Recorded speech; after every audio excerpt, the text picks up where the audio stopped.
Star Wars, Young Jedi Knights, Diversity Alliance, Chapter 17.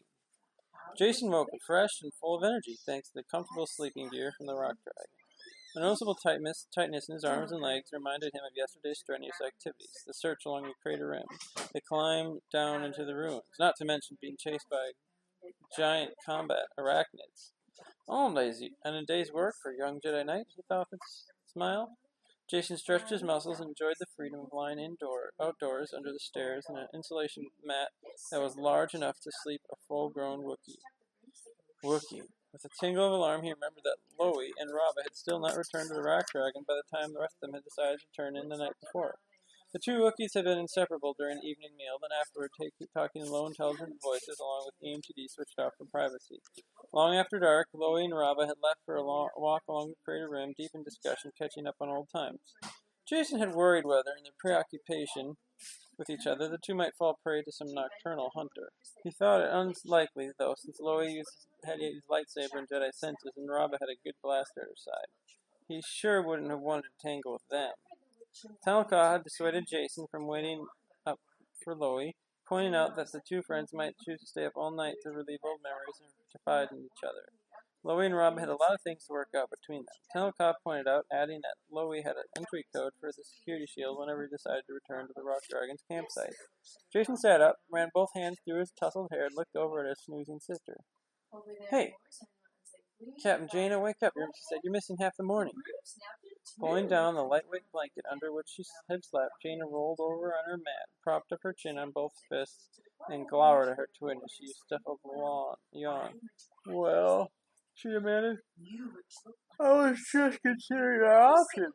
Deep in thought." "Uh-huh," Jason said, not believing her for an instant.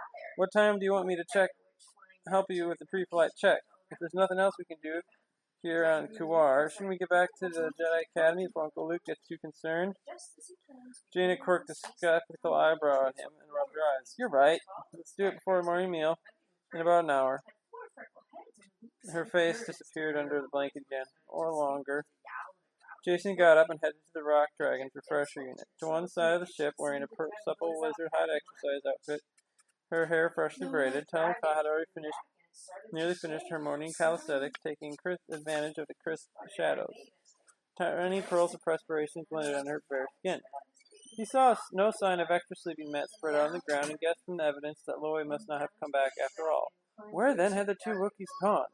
When he emerged from the refresher unit a moment later, though, Jason found his sister waiting to use the facilities, and Lobaka perched on the edge of one of the Rock Dragon's crew berths, blinking deep from his golden eyes. Glancing around, Jason asked, "Where's Robin? Did she leave early?"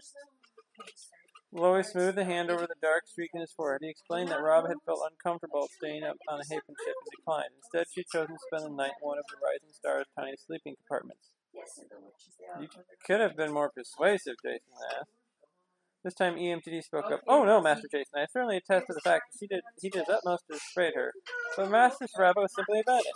I'm afraid she has a certain distaste for human company." The droid made a sniffling sound. "I tried to add my own compelling arguments, but Master Lobaka switched off my speaker. Again." Jason couldn't help feeling that something was not quite right. It seemed that Raba didn't want to be around the companions, and it might be more than simple embarrassment or uneasiness. What could EMTD have meant about her having an aversion to humans? An odd tingling persisted in the back of his mind, but Jason could not put his finger on what the problem was. For Loie's sake, he hoped it was nothing too serious. "Hey, do you mind if I go over to Raba's ship with you and chat with her for a little while?" Jason asked. "We didn't get much of a chance to talk last night, and I'd like to get to know your friend a little better." From Lobaka's enthusiastic reaction, Jason would have guessed the young Wookiee considered suggest the most brilliant one he had heard in months. "Oh, is that your phone?" "Yeah." Obviously, Jason thought, as he followed Loie past Talcott towards Raba's small skimmer, there was a great deal he still not understand about Wookiees, or women for that matter. This made Wookiee women doubly a difficult challenge. At any rate, Jason intended to do his best to make sure Raba felt welcome in their company despite her apparent reservations. In the previous evening, before their meal, Loie had drawn Jason, Talcott, and Talcott aside and told him briefly about Raba's rite of passage and her decision to disappear and let everyone believe she had been killed. Now Jason wanted to tell her that they understood her need for privacy and that she could trust them. In the morning light, Raba climbed out of the Rising Star, luxuriously raked her fingers through her glossy chocolate fur. She glanced sidelong at Jason, as Loey presented the young man considerably more detail into that introduction than he had the day before. Loey praised Jason's sense of humor, described his love for animals, and commended his skill with a lightsaber. Only a third virtue seemed to make an impression on Rabashik. When Loey paused, Jason hurried to change the subject. So what actually brings you to Kawar, he asked? It's quite a coincidence you found us here. Rabba cocked her head slightly to one side as she had an unexpected question. Then she held up her hands, her fingers pressed together, describing an approximate oval. She growled the name. Shells? Jason asked. Rabba explained that she had been sent after a shipment of Ronic shells. They were a rare commodity which her employer prized highly, but the trader Frontrat, who had been sent to procure them for Nana for Tarkana, had disappeared. The trader last confirmed meeting before his disappearance had been here in Kawar. Jason's mouth fell open as he looked at Loey. Do you know what this means? He said. That this must be the same person that Born Thul came here to meet. Maybe even to negotiate a trade with. But what would Born Thul want with Ronic shells? Especially since he's supposed to meet up with Nona Tarkona, too. I guess he kind of could have planned on using the shells as kind of a bargaining chip. Hey, his eyes lit up. Hey, maybe if we locate that shipment of shells, we find a clue about where Reinar's dad went. Rava seemed about to reply when Tenelka dashed up to get Jason's attention. Company, she said, pointing skyward. At first, Jason could see nothing but swirling dust around the crater rim. But then he saw a flash of metal, the color of tarnished ash, high above. I heard you shout. What's wrong? Jane asked, trying to join them. Jason indicated the approaching ship with a lift of his chin. His sister's eyebrows shot up. For an out-of-the-way planet, Kawar sure gets a lot of traffic, she observed. A low growl came from deep in Raba's throat. Her dark fur seemed to bristle, and she reached for the blaster at her side. Loey held up his hand, though, asking her to wait, and grumbling a comment to himself. Why, whatever do you mean, Master Labaka? The MTD said with some asperity. How could you possibly recognize that ship? Didn't think anyone else in the galaxy knew where we are in this dust ball, Janie commanded.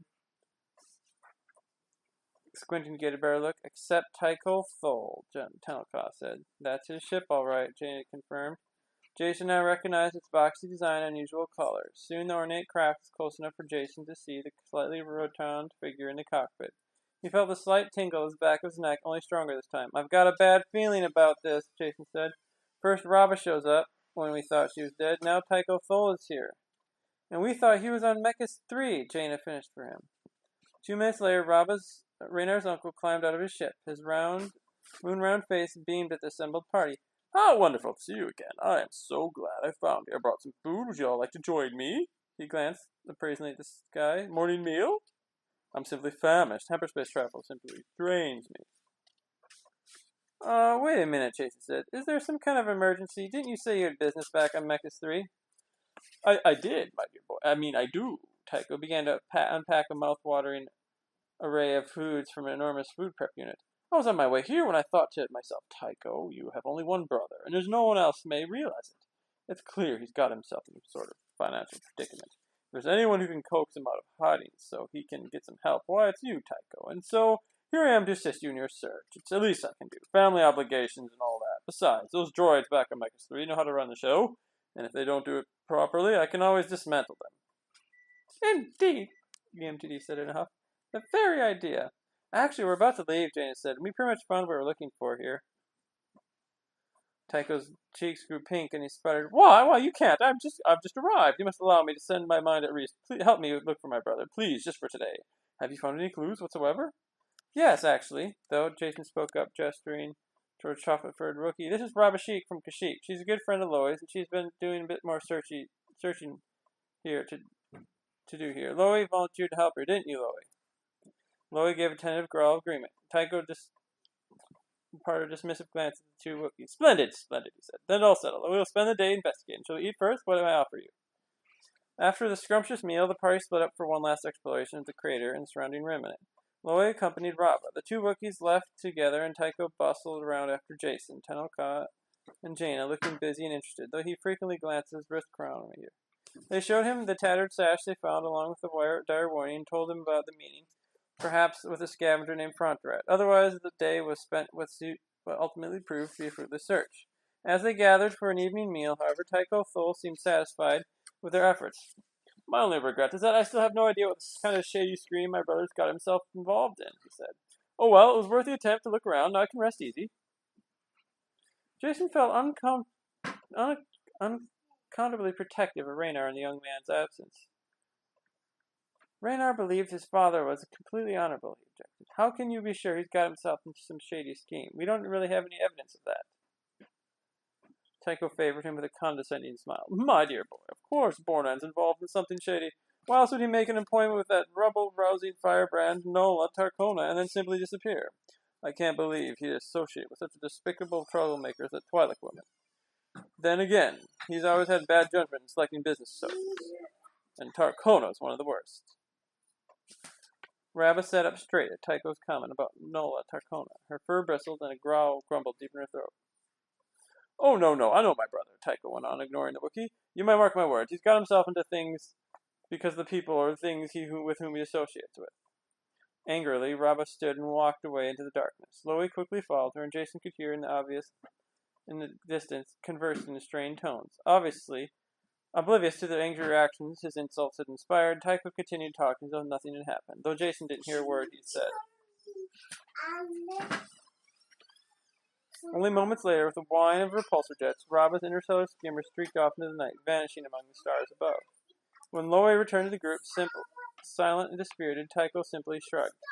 A bit hothead, isn't she? He remarked. Now he dug back into food packets. No, what am I offering you to?